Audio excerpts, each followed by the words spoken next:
ঝুঁকিপূর্ণ প্রেগন্যান্সি সেই বিষয়টি সম্পর্কে একটু আপনার কাছে জানতে চাই এবং গর্ভাবস্থায় এর প্রভাব কী কী রয়েছে। যদি বয়স থেকে শুরু করি, যেমন টিনএজ প্রেগন্যান্সি, একেবারে কম বয়সী যেসব মেয়েরা মা হচ্ছে তারা যেমন ঝুঁকিপূর্ণ, তেমনি এল্ডারলি যারা গর্ভ ধারণ করছে, প্রথম গর্ভে যাচ্ছে বা পরবর্তীতে যাচ্ছে, সেটাও কিন্তু তাহলে এইজের জন্য কিন্তু একটা ঝুঁকিপূর্ণ আছে। আরও কিছু আছে যারা ধরেন প্রেশার, হাইপারটেনশন, আচ্ছা, মায়ের প্রেশার মানে আগে থেকেই প্রেশার ছিল, তারা একটা গ্রুপ। আরেকটা হলো 20 সপ্তাহের পরে, যে আমরা প্রি এক্লামশিয়া বলি। এক্লামশিয়া আমাদের কিন্তু প্রায় 24% মতো মা মারা যায় এক্লামশিয়ায়। কাজেই যেন প্রি এক্লামশিয়াটাকে আমরা কন্ট্রোল করতে পারি, যেন মায়ের এক্লামশিয়া না হয়। কাজে এরা কিন্তু ঝুঁকিপূর্ণ গর্ভ। আরেকটা হলো কোনো মায়ের হলো ডায়াবেটিস আছে বা কোনো থাইরয়েড ডিসঅর্ডার আছে, মা এবং বাচ্চা দুটোই একসাথে অ্যাফেক্টেড হচ্ছে। মায়ের যার সিভিয়ার অ্যানিমিয়া আছে, এরাও কিন্তু ঝুঁকিতে আছে মায়ের জন্য এবং গর্ভস্থ শিশুর জন্য।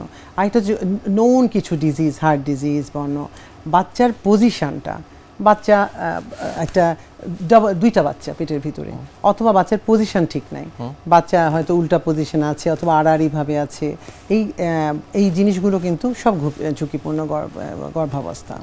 এদেরকে খুব এক্সট্রা কেয়ার আমাদের দিতে হবে এবং তাদেরকে নিয়মিত স্বাস্থ্যসেবার আওতায় আনতে হবে। 3টি trimester, first trimester, second trimester এবং থার্ড ট্রাইমেস্টার, সেক্ষেত্রে আসলে এই 3 জায়গায় কি কি ধরনের পরিবর্তন লক্ষ্য করা যায়? 3টা ট্রাইমেস্টারই তো তার একটা, যেমন ওজন, তার হাইট তো আর বাড়ে না, ওজনটা বাড়ে। আমরা সবসময় মায়েদেরকে বলি একটা এইজ, যেমন আমাদের তো আসলে একটু আর্লি ম্যারেজ হয় মেয়েদের, তাহলে আমরা কিন্তু সবসময় চাই যে 25-26 এরকম একটা এজ কিন্তু মেয়েদের জন্য গর্ভধারণের জন্য উপযুক্ত। কিন্তু আমাদের তো টিনএজ প্রেগনেন্সি অনেক বেশি, তো সেই ক্ষেত্রে তার মার নিজেরই তো একটা গ্রোথ হচ্ছে। সেই মায়ের ক্ষেত্রে কিন্তু তার গর্ভস্থ শিশুর জন্য তার পরিবর্তন, তার নিজের একটা পরিবর্তন, তার অ্যানিমিয়াটা কিন্তু আগে থেকে যদি সে অ্যানিমিক থাকে তাহলে আরও মোর প্রোনাউন্স হয়ে যায়। এখন হয় কি, শুরুতেই যেটা প্রথম 3 সপ্তাহে যেটা হয়, মায়েদের খুব অনেকে বমির টেন্ডেন্সি থাকে, তো ওজনটা ঠিকমতো তখন বাড়ে না। আমাদের বলে যে প্রতি মাসে অন্তত 2 কেজি করে ওজন বাড়বে, অন্তত 2 কেজি করে মাসে। শুরুতে হয়তো প্রথম 3 মাসে তার ফার্স্ট সেমেস্টার এত ভমিটিং হয় যে খেতেই পারছে না ঠিক মতো, তখন সেই ক্ষেত্রে আমরা কিন্তু তাদেরকে একটু খাদ্যাভ্যাস সম্পর্কে বলে দিই যে কীভাবে খাবে, কীভাবে খেলে তার বমিটা সে কন্ট্রোলে রাখতে পারবে। কিন্তু ওজনটা রেগুলার তাকে নিতে হবে এবং কিছু ডায়েটারি তাকে অ্যাডভাইস দিতে হবে যে কোন জিনিসগুলো সে এখন খাবে। আর কিছু বমি নিরোধক কিছু অ্যান্টিমেটিক ড্রাগ তাকে দিও। কিন্তু ফলিক অ্যাসিডটা আমরা দিই, জিঙ্ক ফলিক অ্যাসিড প্রথম 12 সপ্তাহ।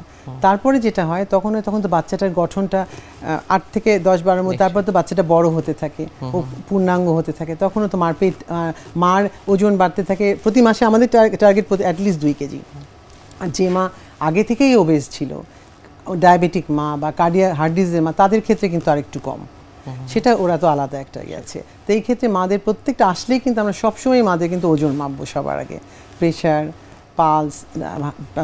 পালস, প্রেশার, তারপর হচ্ছে তার ইডিমা, পায়ে পানি এসেছে কিনা, অ্যানিমিয়াটা আছে কিনা, বাচ্চার গ্রোথ ঠিক মতো, পেটে হাত দিলে আমরা বুঝতে পারি বাচ্চার গ্রোথটা কোন সময় কতটুকু থাকার কথা, পেটের একটা হাত সিমফাইসোফাইনাল হাইট দেখলে আমরা বুঝতে পারি। এগুলো দেখবো এবং সাথে সাথে আমরা প্রয়োজনীয় ইনভেস্টিগেশন প্রথমেই যে করে ফেলি 12 সপ্তাহের মধ্যে, পরবর্তীতে এত বারবার করার দরকার নেই, খুব প্রয়োজন যখন পড়বে তখন করব। আর যেটা বলেছিলাম আল্ট্রাসাউন্ড 3টার বেশি আসলে করার আমি মনে করি না দরকার, মানে ইন্ডিকেশন না থাকলে করার দরকার আছে।